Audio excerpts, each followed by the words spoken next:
What's up guys, Zach here from Team Discmania. We have the Cosmic Fury. We're gonna just throw these here on hole 18 at the LZ. It's 245 to the basket. You can actually see it today. It's not dark since these don't glow. But we're gonna take a look at these and compare them to the P1, the Color Glow P2, the new S-Line P2, and then I threw my beat up Exo Hard Tactic and a Razor Claw in here just for, you know, all the approach discs. Should have brought a link. I didn't think about that until just now.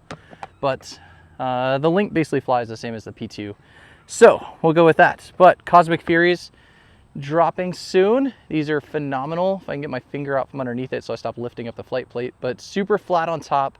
They feel a little thicker than the Exo hard and soft Logics, but just absolutely phenomenal feel in the hand.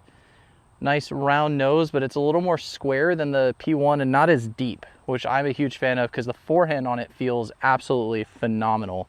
So we're gonna give these a rip and just gonna show you what they fly like. This one is kind of beat up, whereas this one is pretty much brand new still, so you can see a little bit of compare contrast with those, and then we'll throw the rest of these. We're gonna throw the beat up Cosmic Fury first in the Vapor Lux plastic.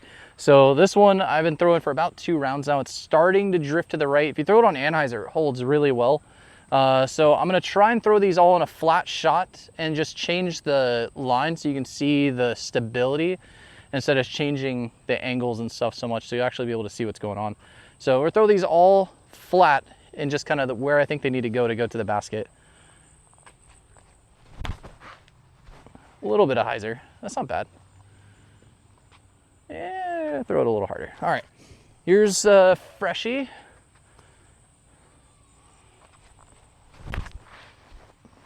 You see the stability kicks in a little bit quicker. There was a noticeable bit of flashing on the Fresh Logics, but it's coming off pretty quick, whereas like the P1 didn't really have any noticeable flashing.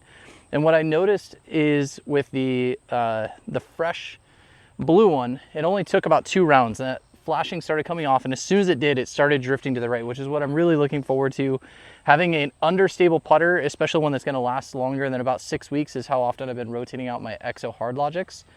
So it'll be way cheaper and less sad to have to constantly rotate out discs. And the forehand feels better. This is the P1, it's just a little bit deeper. And with the forehand, I just don't like forehanding deeper putters, which is why I've traditionally been using the Exo Hard Tactic, and I just keep it until it gets super beat up and then it transitions to an understable disc. So we'll try the P1.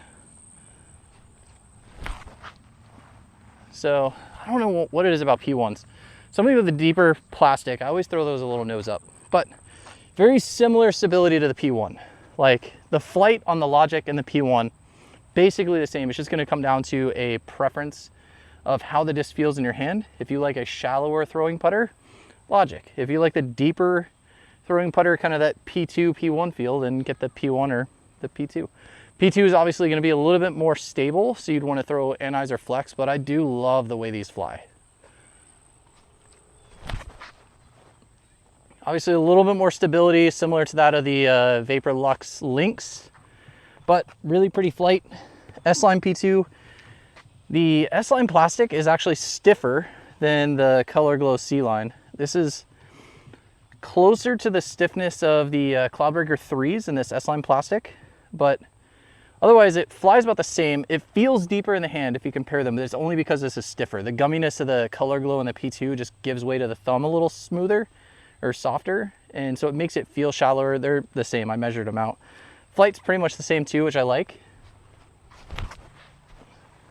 A little bit of hyzer on the release, but I mean, it's sitting there right next to the other one. All right. So this is not gonna fly like a Tactic. This is super beat up. I've had this in the bag for maybe 6 months now and just love the way this flies. I really like it for forehand, super straight. For an Exo Hard Tactic, everyone's talking about these. You see everyone's in the bag, they have an Exo Hard Tactic that's really beat up, and here's why. Basically the same flight as the P1, P2, but just gets to the ground really quick, which I like, especially for windy approaches or just those shorter approaches where you really need the disc to get to the ground. Exo Hard Tactic's the way to go. And then just for kicks, this is gonna fly nothing like any of those. We'll put it out wide right. Oh, not that wide. Okay. Woo. So stable. Love that disc. So that's it. We'll do some more videos though soon. I mostly just want to check out the new mics because I noticed with some of the videos while I'm talking as I look away, you can't hear me anymore, and the audio quality is, I think, the first thing that needs to be fixed for upgrade to a fancier camera. But if you guys want to see different videos, I know somebody commented before about wanting to see a video about something other than just disc reviews. So I think what I'm going to do is start doing a video where I play around and just kind of go through my thought process of why I'm choosing the way, like what line, what disc, and really going through, like people talk about choosing the higher percentage shot, but they don't really explain what that means or how to do it. So I think I'm gonna do that next. So just comment below if there's anything else you guys would like to see other than just the sweet new plastic. So we'll see you.